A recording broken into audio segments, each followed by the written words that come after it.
Hello, this is Ken Ferry with this week's Boots in the Field report. Man, that rain last week was sure a gift. Many crop tech growers received some relief not only from the rain but that pullback in temperatures. Reports called in ranged from a few tenths to over 3 inches in some areas.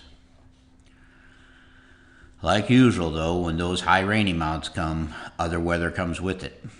Some areas received a good shot of hail, others had to deal with some high winds, and some got both.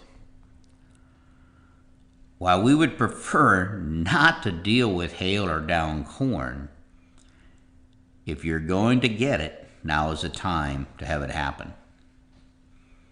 The hail corn will be healed up by the time in time for pollination. The top leaves that supply the plant during grain fill, they're still in the whirl, so they're somewhat protected based on the fields that we saw. Corn that blew down, well, it is going to cause some harvesting issues. It will have time to get both the tassel and the ear upright before pollination. Some got snapped off, but I was surprised to see most of the fields that I looked at, they withstood the wind pretty good without snapping. Now in these stressed fields, your L1 hybrids will experience the most yield loss. Those are those hybrids that flex down in ear length between that V8 of tassel time frame. So when you be out there in August in this corn trying to observe it, you'll find some that are filled to the tip, but they're only 30 long ears. And it would be this wind event, weather event that would cause or trigger that. Some of these fields went down before growers were able to get their Y-drop nitrogen on. Don't give up on these fields. Go by air with your nitrogen and your planned fungicide passes. I do recommend planning on harvesting these early, spend a little money on dryer gas so we can get it in the combine. Yeah, yes, it'll slow down harvest, but this is still a valuable crop. Never walk away from a crop, especially at these prices. In the areas that didn't get any rain or small amounts, it's time to park the mowers. Stop mowing ditches and waterways next to these bean fields. My guess is we're about 10 days, 2 weeks from spider mites. We do not have enough insecticides sitting around to fight a spider mite war. So stop mowing. Pest teams watch the borders for the start of these infestations. And again, due to product availability, this will be a year when we may have to spray those field borders and try to hold these guys from infecting the rest of the field. Pest teams, the corn borer moths are flying, so let's be scouting, especially the non-GMO corn for corn borer. Western bean cutworm moth are in flight too, so add the western bean cutworm lures to your pheromone traps to stay on top of that. And we can now start doing our rootworm floats to check for rootworm larvae or damage. You guys remember the routine, right? Take a 7-inch cube of soil around the base of that plant, submerge that in a bucket of salt water, work the soil off of those roots, and looking for larvae floating to the top of the bucket and feeding damage on the roots. Document the amount you're finding, take pictures of the feeding, and compare that to the pictures that you have from last year. Is it staying the same, getting worse? Is it changing? For sure, check your non-GMO corn, but it's a good idea to check your traded corn as well, especially if you're suspect of some resistance happening. You're dealing with more beetle and stuff like that in the field. Again, if you're finding larvae routinely in traded corn, you're dealing with resistance. And while there's nothing we can do about the feeding this year, it can prep you for the potential for silk clipping, but you also can make plans to change your routine for the following year because you're dealing with resistance. The Japanese beetle are moving in. We're seeing them right now more in corn than we are in beans. Most fields are maybe weeks away from silking, and that's the threat in a cornfield is silk clipping. We can't let them clip our silks. I would not take a preventive strike on them. If you're 2 or 3 leaves from tassel, they have a habit of moving around all by themselves, and next week they could be gone without you even spraying. But you'll need to be on top of them when pollination starts. So it's a good idea to have a plan ready to go. If you're relying on a custom applicator, give them a heads up that you might have a problem brewing. If they're clipping silks, we can't wait 3 weeks to get them sprayed.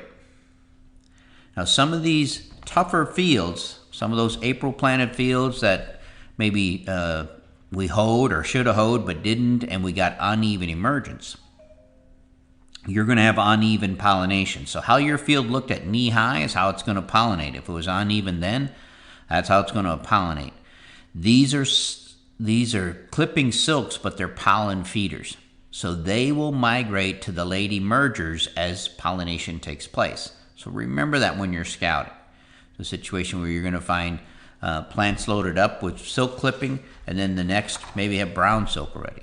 And some of these fields, to maintain the yields where we want, especially at these prices, we're going to need to treat them. So let's stay on top of that. Here in Tar Spot Alley, we're dealing with a lot of volunteer corn.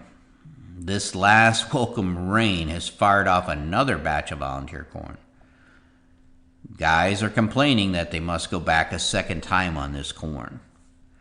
I hate to break it to you, but most likely it's going to take 3 shots in some of these fields. This is the gift of Tar Spot that we had last year. Not only did we have down corn that slowed harvest, but we also left a lot of corn in the field we couldn't sell, and now we have to kill it, making it all that much more expensive.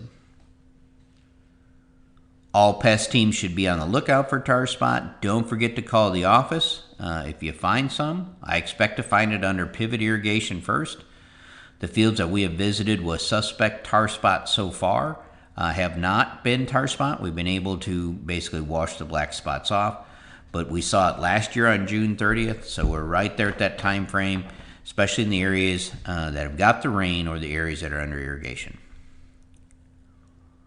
Yesterday, we took some of our employees over to Kevin Palmer's flying service, and we worked with his crew and Alan Core of AgriSpray Consulting out of Nebraska, as well as with Scott Braheimer from the NAAA and Matt Gill, the U of I, and Darren Bohanna from Bayer to do some canopy penetration studies.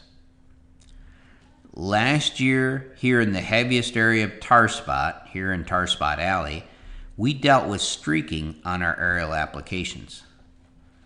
We believe this is unique to tar spot and may require a different approach for this disease. We use poles with water-sensitive paper on them at different heights. We were looking at the tassel area, the ear zone, and below the ear. These poles were laid out in the cornfield that was tasseling every 5 feet. After the plane would make a pass, we would go and collect all the paper, reset new paper for the next pass.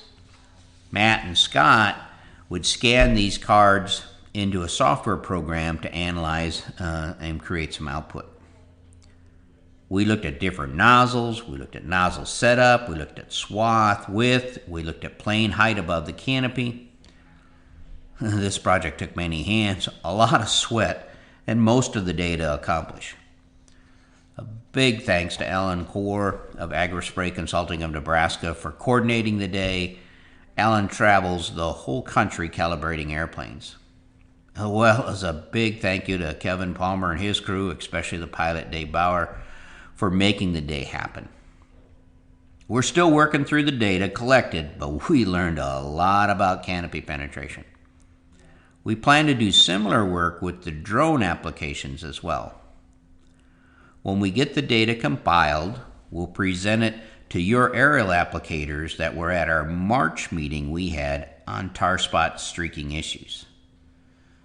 This data will also be presented at our field day on July 20th and the Farm Journal Corn College event. Weather permitting, we will be doing some live drone applications at the Corn College event. We're excited about the future of agriculture, and to do our part, we're offering a scholarship for an ag student to attend the Farm Journal Corn Soybean College.